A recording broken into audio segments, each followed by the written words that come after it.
नमस्कार साथियों, RM39 classes YouTube channel में आप सभी का हार्दिक स्वागत है, अभिनंदन है। साथियों, इस वीडियो में हम बात करेंगे पशु परिचर भर्ती 2024 है, जो दिनांक 1 दिसंबर से और 3 दिसंबर तक इस परीक्षा का आयोजन होगा।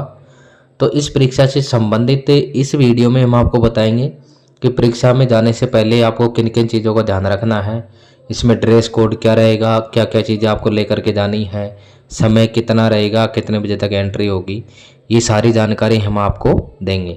तो साथियों, जैसा कि आप सभी को विदित होगा, अभी कुछ समय से जो जितनी भी भर्ती परीक्षाएं हैं उनके अंदर भारी गड़बड़ियां देखने को हमको मिल रही है। कई जगह पेपर लीक हो रहे हैं, कई जगह डम्मी कैंडिडेट बैठ रहे हैं। तो इस कारण से राजस्थान कर्मचारी चयन बोर्ड और RPSC दोनों ने ही, यानी इसके अंदर जो परीक्षा है उसमें विशेष ध्यान देना शुरू कर दिया है।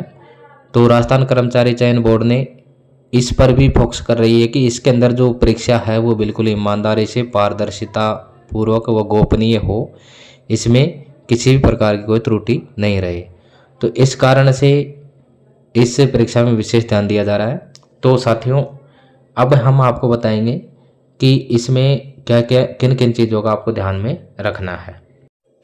तो साथियों देखिए, एक पद पर इस पर 297 अभ्यर्थियों के बीच में स्पर्धा है और परीक्षा में कोट, मफलर और जैकेट पहन करके आप नहीं आ सकेंगे। तो इसमें देखिए, इन चीज़ों का आपको विशेष ध्यान रखना है। इसमें देखिए, परीक्षा केंद्र में प्रवेश से पहले इन 7 बिंदुओं का आपको विशेष ध्यान रखना है। परीक्षा केंद्र पर प्रोविजनल ई प्रवेश पत्र, एक मूल फोटो युक्त पहचान पत्र, आधार कार्ड से पहचान सुनिश्चित होगी। अब देखिए, आपके पास में सबसे पहला काम आपका जो ई प्रवेश पत्र है, यानी जो आपने डाउनलोड किया है, वो प्रवेश पत्र आवश्यक है। उसके अलावा एक मूल फोटो युक्त पहचान पत्र जो आपका आधार कार्ड होगा, क्योंकि उसमें जो सत्यापन है, आपकी पहचान है आधार कार्ड से सत्यापित की जाएगी, इसलिए आप आधार कार्ड आवश्यक रूप से लेकर के जाएं। दूसरा, आधार कार्ड में जन्म तिथि प्रिंट होना जरूरी है और विशेष परिस्थिति में ही PAN card, passport, driving licence, मतदाता पहचान पत्र में से किसी एक से मिलान होगा। आपको जो आधार कार्ड लेकर के जाना है उसमें आपकी DOB है वो स्पष्ट रूप से लिखी हुई होनी चाहिए। और जो इसके अलावा अन्य जो दस्तावेज हैं, जैसे पैन कार्ड है, पासपोर्ट है, ड्राइविंग लाइसेंस है या मतदाता पहचान पत्र है, ये कोई विशेष परिस्थिति में ही मान्य होंगे, अन्यथा ऐसे नहीं होंगे कि जैसे आप आ गए, आधार नहीं लेके आए, पैन कार्ड ले आए, तो ऐसे मान्य नहीं होगा। कोई विशेष परिस्थिति हो जाए तो किसी कारणवश उनको मान्य करेंगे, अन्यथा आधार कार्ड आवश्यक होगा इसके अंदर। अगला है, उपस्थिति पत्रक पर फोटो लगाने के लिए 2.5 गुना 2.5 सेंटीमीटर साइज का स्वयं का नया रंगीन फोटो जो मर्ज आदि किया हुआ न हो और 1 माह से अधिक पुराना नहीं हो।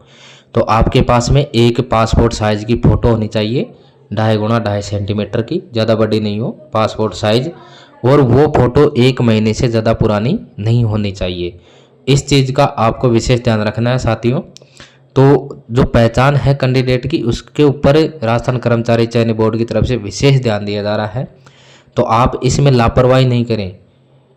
आप कोई पुरानी फ़ोटो ले करके चले गए और आपकी फ़ोटो, जो आपका चेहरा, आपके जो प्रवेश पत्र है उसके अंदर जो फ़ोटो, इन तीनों का यानी मिलान होना आवश्यक है।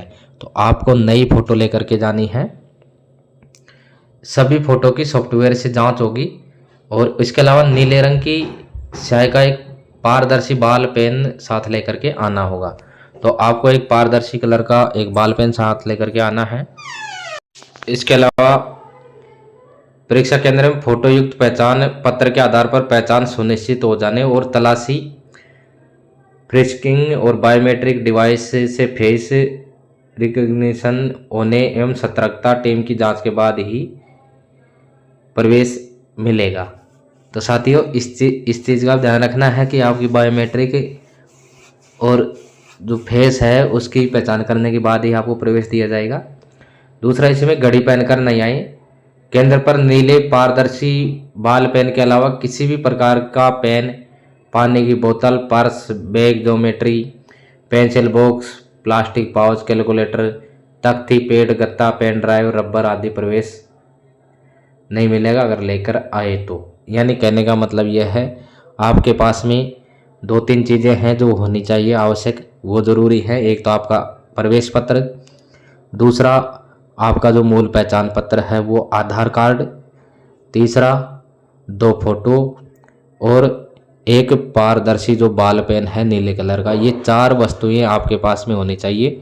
इसके अलावा आपके पास में कुछ भी नहीं होना चाहिए। आपके जो जेबें हैं वो बिल्कुल खाली होनी चाहिए। आपको पर्स भी नहीं ले जा सकते आप एग्ज़ाम के अंदर। तो इन चीज़ों का आप विशेष ध्यान रखें। इसके अलावा कोई भी अन्य सामग्री है आपके पास में नहीं होनी चाहिए। अब साथियों हम बात करें ड्रेस कोड की, तो देखिए ड्रेस कोड में इसमें जो अभ्यर्थी है coat, tie, muffler, jacket, jerkin, blazer, shawl आदि पहनकर नहीं आए। तो इन चीज़ों का आपको ध्यान रखना है। आपको अभी की जैसे सर्दी है तो आप कोट पहन के चलेंगे, तो आप coat, tie, muffler, jacket, jerkin होती है, ब्लेजर और शॉल आदि पहनकर नहीं आए। परीक्षार्थी शर्ट, बिना जेब वाली गर्म जर्सी, स्वेटर जिनमें बड़े बटन नहीं लगे हों पहन करके आए। तो आप पूरे आस्तीन की जो शर्ट है वो पहन सकते हैं। शर्ट में किसी तरह का बेज नहीं लगा हो या ऐसे कपड़े जिसमें आपत्तिजनक जो सामग्री है छुपाए जाने की संभावना हो पहनकर नहीं आए। परीक्षार्थियों को परीक्षा केंद्र पर तलाशी के समय अपना जो गर्म स्वेटर, जर्सी उतारकर सिर से स्कार्फ आदि हटाकर तलाशी देनी होगी। परीक्षार्थी पूरी आस्तीन का शर्ट, कुर्ता, ब्लाउज आदि पहन करके आ सकते हैं। और परीक्षार्थियों को लाख, कांच की पतली चूड़ी के अलावा किसी भी अन्य प्रकार के जेवरात जैसे अन्य प्रकार की जो चूड़ियां हैं, कान की बाली, अंगूठी, ब्रेसलेट आदि पहनकर आने की अनुमति नहीं होगी। जूते, सैंडल, मोजे, छोटे साइज के टखने तक के पहन करके आ सकते हैं। तो इसके अंदर जो ड्रेस कोड है ये मैंने बताया, तो इस प्रकार से रहेगा ड्रेस कोड। आपको इसमें स्पष्ट कर दूं कि आप केवल सर्दी है तो आप इसमें गर्म स्वेटर पहन करके आ सकते हैं, जर्सी पहन करके आ सकते हैं और सिर पर स्कार्फ जो लगाएंगे तो उसको हटा करके तलाशी आपको देनी होगी।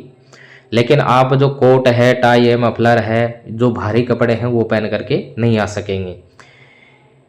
इसके अलावा आप जो शर्ट है फुल बाहों की शर्ट पहन करके आ सकते हैं।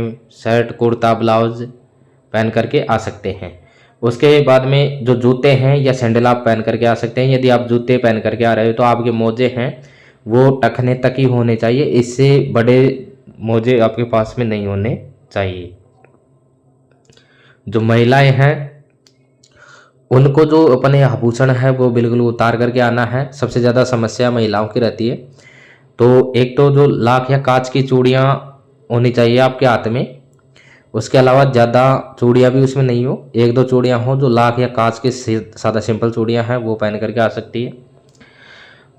चूड़ियों के अलावा आपके पास में किसी भी प्रकार का जो अन्य प्रकार का जो आभूषण है वो नहीं होना चाहिए। जैसे कोई चूड़ियाँ हैं, उसके अलावा कान की बाली है, अंगूठी है, ब्रेसलेट है आदि पहनकर आने की अनुमति नहीं होगी। यानी किसी प्रकार का आभूषण आप पहन करके नहीं आ सकते, तो इनको आप उतार करके आएँ।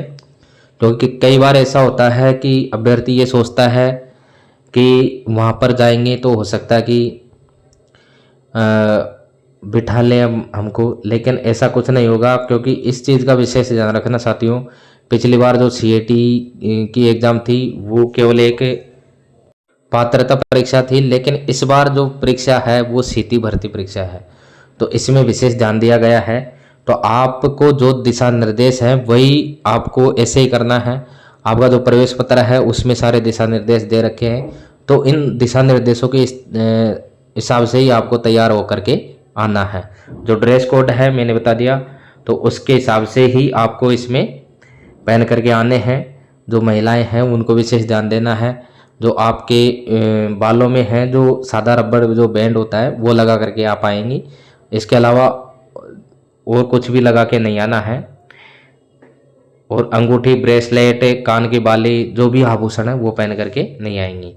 और इसमें जो समय रहेगा वो 1 घंटे पहले जो गेट है वो बंद हो जाएगा, तो आप समय लेकर के चलें। सर्दी का टाइम हो रहा है तो आप समय से निकलें। तो आपको जैसे 9 बजे से एग्ज़ाम है तो 8 बजे गेट बंद कर दिया जाएगा, तो उससे पहले आपको वहाँ पर पहुँचना है। तो साथियों, ये थी जानकारी जो पशु परिचर भर्ती 2024 है उसके अंदर जो परीक्षा से संबंधित दिशा निर्देश हैं और जो ड्रेस कोड है उसकी जानकारी।